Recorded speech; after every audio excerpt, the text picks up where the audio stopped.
جب بات ان کے خود کے کردار پر آتی ہے تو وہ یہ کہہ کر خود کو بچا لیتے ہیں کہ لڑکی کو ایسے نہیں ہونا چاہیے، یہ کہہ کر بات ہی ختم کر دیتے ہیں۔ انہی سوچوں میں وہ اتنا دور نکل آئی تھی کہ جب وہ واپس پیچھے کی طرف مڑی تو اسے گھنے جنگل کے علاوہ کچھ بھی نظر نہ آیا۔ ابھی وہ وہاں سے نکلنے کا سوچ ہی رہی تھی کہ سامنے سے ایک بائک پر 3 لڑکے آتے ہوئے نظر آئے جو کہ ڈریسنگ سے ہی آوارہ لگ رہے تھے۔ مشی نے ان کو دیکھتے ہی ڈر سے جنگل کی طرف دوڑ لگا دی۔ وہ بس بھاگے جا رہی تھی اور سوچ رہی تھی کہ اب اس نئی مصیبت سے کیسے نکلے۔ یہی سوچتے ہوئے وہ یکدم لڑکھڑائی تھی، لیکن اس سے پہلے وہ زمین بوس ہوتی اس نے خود کو کسی کی باہوں کے حصار میں پایا، اور جب نظریں اٹھا کر دیکھا تو وہ کوئی نہیں بلکہ وہی نقاب پوش تھا جو اس دن کالج میں آیا تھا۔ اس سے پہلے وہ اس سے کوئی سوال کرتی اس نے مشی کے کان میں سرگوشی کی تھی۔ میں نے کہا تھا نا لڑکوں سے دور رہنا، لیکن تم اپنے باپ سے بھی آگے نکلی۔ یہاں جنگل میں وہ بھی ایک نہیں 3 لڑکوں کو اپنے پیچھے لگایا ہوا ہے، ماننا پڑے گا تم باپ بیٹی کو۔ یہ کہتے ہی اس نے مشی کو بولنے کا موقع دیے بغیر رومال اس کے منہ پر رکھ دیا اور مشی چند ہی سیکنڈز میں ہوش و ہرد کھو بیٹھی تھی اور اس کی باہوں میں جھول گئی۔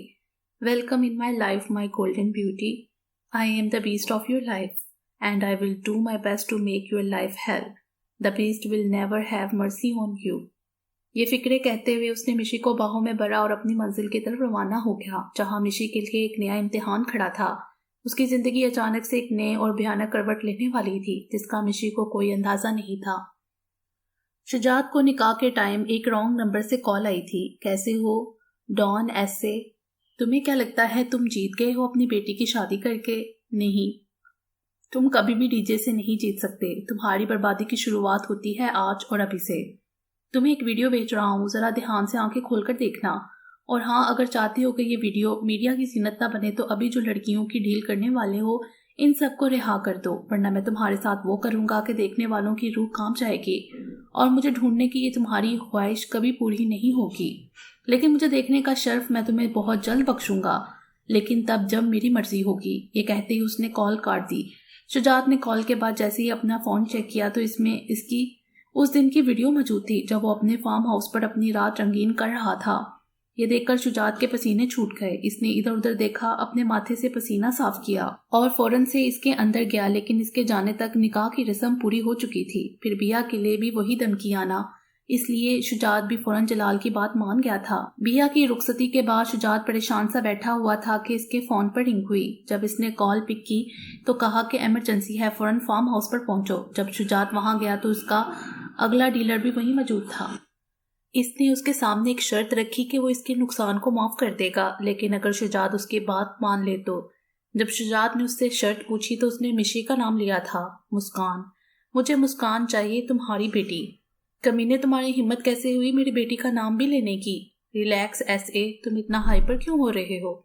میں نے تم سے یہ نہیں کہا کہ مجھے وہ ایک رات کے لیے چاہیے، مجھے وہ ساری زندگی کے لیے چاہیے، اور میں اسے ایسے نہیں رکھ رہا۔ میرا سارا نقصان جو تم کر چکے ہو وہ پورے 10 کروڑ کا تھا، میں وہ سب معاف کر دوں گا اور تمہاری بیٹی سے نکاح بھی کروں گا۔ اب فیصلہ تمہارا ہے، یا تو وہ نقصان پورا کر دو یا پھر میری شرط مان لو، اور فائدہ میری شرط ماننے میں ہی ہے، باقی تو خود سمجھدار ہو۔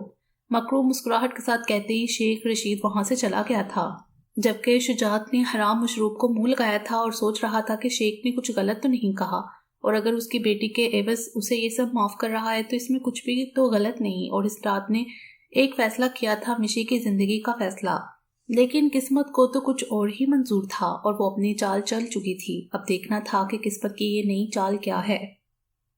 یہ منظر ایک کال کوٹری کا تھا جہاں وہ پچھلے 4 گھنٹوں سے بے ہوش پڑی تھی، لیکن اسے یہاں لانے والے کو اس بات سے کوئی غرض نہیں تھی کہ وہ اور کتنی دیر بے ہوش رہتی ہے۔ اس نے تھوڑی آ کر اس کی خدمات انجام دینی تھی، وہ تو بس ایک مہرہ تھی اس کے لیے، بدلہ لینے کا ایک ذریعہ۔ اسے تو یہ معلوم بھی نہیں تھا، وہ تو کوئی اہمیت کی حامل ہی نہیں شجاعت کے لیے۔ شجاعت خود اسے اپنے فائدے کے لیے مہرہ بنا کر استعمال کرنے والا تھا، لیکن جو شجاعت نہیں کر پایا تھا وہ خود کرنے والا تھا۔ دیکھنا یہ تھا کہ اب بدلے کی آنکھ میں وہ کس حد تک جاتا ہے۔ کچھ کھٹکے کی آواز سے مشی کی آنکھوں میں جنبش ہوئی تھی اور آہستہ آہستہ اس کا ذہن بیدار ہونا شروع ہوا تھا۔ اسے یاد تھا وہ جنگل میں تھی اور ٹھوکر لگنے کی وجہ سے گرنے ہی والی تھی کہ کسی نے اپنے مضبوط بازوؤں کے سہارا دیا تھا اسے، اور ابھی وہ اسے مہربان سمجھنے ہی والی تھی کہ اس نے اس کے منہ پر رومال رکھ کر اسے بے ہوش کر دیا تھا۔ مشی نے اپنے چاروں اطراف میں نظر دوڑائی تھی، وہاں صرف اندھیرا تھا اور اندھیرے میں کچھ بھی صحیح سے نظر نہیں آ رہا تھا۔ اسے وہ کوئی کال کوٹری ہی لگی تھی۔ مشی فوراً بھاگ کر دروازے کے پاس گئی اور اسے کھولنے کی ناکام کوشش کرنے لگی کیونکہ دروازہ تو باہر سے بند تھا۔ وہ زور زور سے چلا کر یہ بتانے کی کوشش کر رہی تھی کہ وہ وہاں بند ہے، جبکہ اسے معلوم تھا کہ کسی نے اسے اغوا کر لیا ہے اور بھلا اغوا کرنے والا اسے اتنی آسانی سے جانے دے گا۔ بچاؤ بچاؤ، کوئی ہے، پلیز دروازہ کھولو، مجھے گھر جانا ہے، کوئی ہے، نکالو مجھے یہاں سے، مجھے اپنے گھر جانا ہے۔ روتے ہوئے وہ مسلسل دروازہ بجائے جا رہی تھی۔ دروازہ بجاتے ہوئے مشی کے ہاتھوں میں چوٹ لگی تھی، لیکن وہ مسلسل دروازے کو پیٹے جا رہی تھی کہ اچانک اسے اپنے پاؤں کے پاس کوئی چیز محسوس ہوئی تھی۔ پہلے تو اسے وہ چیز صحیح سے نظر نہیں آ رہی تھی اندھیرا ہونے کی وجہ سے، لیکن جیسے ہی اس نے غور سے اسے دیکھا تو اس کی سانسیں وہیں اس کے گلے میں کہیں اٹک گئی تھی، جسے دیکھتے ہی اس کی آواز اس کے حلق میں کہیں دب کر رہ گئی تھی اور آنکھیں ابل کر باہر آنے کو تھیں۔ وہ کوئی اور چیز نہیں بلکہ سانپ ہی تھا جو رینگتا ہوا مشی کے پاؤں پر چڑھ چکا تھا، اور مشی وہ تو جیسے بت بن گئی تھی۔ اس کی ٹانگیں تھر تھر کانپ رہی تھیں اور آنسو تھمنے کا نام نہیں لے رہے تھے۔ وہ سانپ رینگتا ہوا اب مشی کے پیٹ پر پہنچ چکا تھا، اور یہاں مشی کی ہمت اور صبر سب جواب دے گیا تھا اور وہ مچلنے لگی تھی۔ لیکن وہ جتنی حرکت کر رہی تھی سانپ کی گرفت اس پر سخت سے سخت ہوتی جا رہی تھی۔ اب تو مشی باقاعدہ چیخنا شروع کر چکی تھی، لیکن شاید باہر بیٹھا انسان اس کی چیخیں سن نہیں پا رہا تھا، یا پھر سن کر بھی انجان بن رہا تھا۔ جب مشی سے درد برداشت نہ ہوا تو اس کی آنکھیں بند ہونا شروع ہو گئیں اور وہ لہرا کر وہیں پر گر کر بے ہوش ہو گئی۔ صبح کا ناشتہ کیا ہوا تھا؟ جب کینٹین جا رہی تھی تو رزم کو دیکھ کر وہ کیفے میں چلی گئی، اس کے بعد یہاں پر، اور اب رات کے 10 بج رہے تھے۔ وہ بھوک پیاس سے پہلے ہی نڈال تھی، اوپر سے رہی صحیح کسر اس سانپ نے پوری کر دی، اور ڈر کی وجہ سے وہ وہیں زمین پر بے ہوش پڑی تھی۔ جب اس کمرے سے آواز آنا بند ہو گئی تو وہ جو سگریٹ ہاتھوں میں لیے بار بار اس کے کش لیے جا رہا تھا، وہ سگریٹ کو وہیں پھینک کر لمبے لمبے ڈگ بڑھتا اس کال کوٹری نما کمرے کی طرف بڑھا، اور کمرے میں داخل ہوتے ہی اس کے عین توقع کے عین مطابق وہ زمین پر ہوش و ہٹ سے بیگانہ پڑی تھی، اور وہ سانپ ابھی بھی اس کے جسم پر رینگ رہا تھا۔ رزم نے جاتے ہی سب سے پہلے سانپ کو اس کے جسم سے الگ کیا تھا، پھر مشی کو اپنے باہوں میں بڑھ کر بیڈ پر لٹایا تھا۔ اس کے بعد جب اس کی نظر اس کے چہرے پر پڑی تو اسے وہاں ڈر کے علاوہ اور کوئی رنگ نہ نظر آیا تھا۔ وہ شاید خواب میں بھی سانپ کو خود پر محسوس کر رہی تھی۔ ایسا ہوا ہی پہلی بار تھا اس کے ساتھ اسے اتنی تکلیف دی کسی نے، ورنہ وہ تو چلبلی سی لڑکی گھر بھر کی لاڈلی تھی۔ رزم نے اس کے چہرے کو دیکھ کر نظریں چرائی تھیں، لیکن اگلے ہی لمحے جب اسے وہ سب یاد آیا جو اس کی فیملی کے ساتھ ہوا تھا تو اس کے چہرے کے تاثرات اور تن گئے تھے۔ اگر مشی بے قصور ہے تو اس کی فیملی کا بھی تو کوئی قصور نہیں تھا۔ کیا بگاڑا تھا کومل نے کسی کا جو اس کے ساتھ یہ سب کیا شجاعت افندی نے؟ اور اس کی ماں نازمہ بیگم، وہ تو سب سے محبت کرنے والی تھی، نرم دل، خوش اخلاق، ان کا کیا قصور تھا؟ ان کا کوئی قصور نہیں تھا، لیکن ان کو سزا ملی۔ مشی نے بے شک کچھ نہیں کیا، لیکن اس کی غلطی، اس کی زندگی کی سب سے بڑی غلطی یہ ہے کہ وہ شجاعت افندی کی بیٹی ہے، اس کے گناہ گار کی بیٹی۔ یہی سوچتے ہوئے وہ کتنی دیر ایک زاویے میں بیٹھے مشی کو دیکھے جا رہا تھا۔ اسے خود بھی اندازہ نہیں تھا، اس سے پہلے وہ کچھ اور کرتا۔ اسے محسوس ہوا مشی کا جسم کانپ رہا ہے، شاید وہ ابھی تک کسی خوف کے زیر اثر تھی۔ رزم مشی کے پاس ہی گھٹنوں کے بل بیٹھ گیا اور مشی کے ہاتھ کو اپنے ہاتھ میں لے کر سہلانے لگا۔ اس عمل سے تھوڑی دیر بعد مشی کے جسم کی جنبش بند ہو گئی تھی۔ اسے نیند میں ہی کسی اپنے کا ہونے کا احساس ہوا تھا، اس لیے وہ ریلیکس ہو گئی تھی۔ لیکن رزم کی نظر تو اٹک ہی گئی تھی۔ اس کی نظر مشی کی گردن پر موجود تل پر ٹھہر سی گئی تھی۔ وہ ٹرانس کی کیفیت میں اپنی انگلیوں سے اس کے تل کو چھو کر محسوس کرنے لگا کہ مشی کے بے جان وجود میں حرکت ہوئی تھی۔ اس سے پہلے وہ مشی آنکھیں کھولتی رزم نے خود پر قابو پایا تھا اور اسی ہاتھ سے مشی کی گردن پر دباؤ بڑھایا تھا۔ مشی جو ابھی ہوش کی دنیا میں آ ہی رہی تھی کہ اچانک اسے اس کی گردن پر دباؤ محسوس ہوا، جیسے کوئی اپنی پوری طاقت سے اس کا گلا دبا رہا ہو۔ اسے لگا وہ سانپ ابھی تک اس کے جسم پر ہی ہے اور اب اس کے گلے پر ہے۔ مشی نے چیختے ہوئے اپنے ہاتھوں سے اسے اپنے گلے سے ہٹانے کی کوشش کی اور پٹ سے اپنی آنکھیں کھولی، لیکن اپنے سامنے اسی نقاب پوش کو دیکھ کر وہ اور پریشان ہو گئی تھی اور اپنے ہاتھوں سے اس کے سینے پر وار کرنے لگی کہ وہ اس کے گردن کو چھوڑ دے۔ وہ مسلسل خود کو چھڑوانے کی کوشش کیے جا رہی تھی، وہ تو جیسے آج اس کی جان نکال کر ہی دم لینے کا ارادہ رکھتا تھا۔ اچانک سے اس نے مشی کو چھوڑا تھا اور مشی کا سر پیچھے بیڈ پر جا کر لگا تھا اور فوراً سے اٹھ کھڑا ہوا اور انگلی اٹھا کر وارن کرنے لگا، اب تک تمہیں اتنا تو پتہ لگ گیا ہوگا کہ مجھے تمہارے جینے یا مرنے سے کوئی فرق نہیں پڑتا، اس لیے بغیر کوئی ہوشیاری کیے چپ چاپ نکاح نامہ پر دستخط کر دینا، ورنہ اگلی بار سانپ ہوگا اور نہ ہی میں تمہیں اتنی آسان موت دوں گا۔ موت ایسی ہی ہوگی کہ تمہاری روح بھی کام جائے گی، اور نہ کرنے کی کوشش تو کرنا مت، کیونکہ میں نے کبھی نہ نہیں سنا، تو تجارتی ہو کر کیا کیا کر سکتا ہوں۔ امید ہے بغیر کسی چون چا کے تم سائن کر دو گی نا؟ وہ بولا نہیں دھاڑا تھا اور مشی نے فوراً سے ہاں میں گردن ہلائی تھی۔ رزم فوراً کمرے سے باہر چلا گیا تھا۔ پیچھے مشی جو کب سے اپنے آنسو روکے بیٹھی تھی وہ برسنا شروع ہو گئے تھے۔ وہ تو اپنی قسمت پر ماتم کر رہی تھی۔ آج ہی اسے رزم کی منگنی کی بات پتہ لگی اور آج ہی اتنا سب ہو گیا تھا۔ وہ ایک مصیبت سے نکل کر دوسری میں پھنس گئی تھی۔ باقی انشاءاللہ اگلی ویڈیو میں۔ امید ہے آپ کو یہ ویڈیو پسند آئی ہوگی۔ ہمارے چینل کو سبسکرائب کریں اور بیل آئیکن کو پریس کر دیں ہمارے چینل کے لیٹسٹ اپڈیٹس حاصل کرنے کے لیے۔ شکریہ۔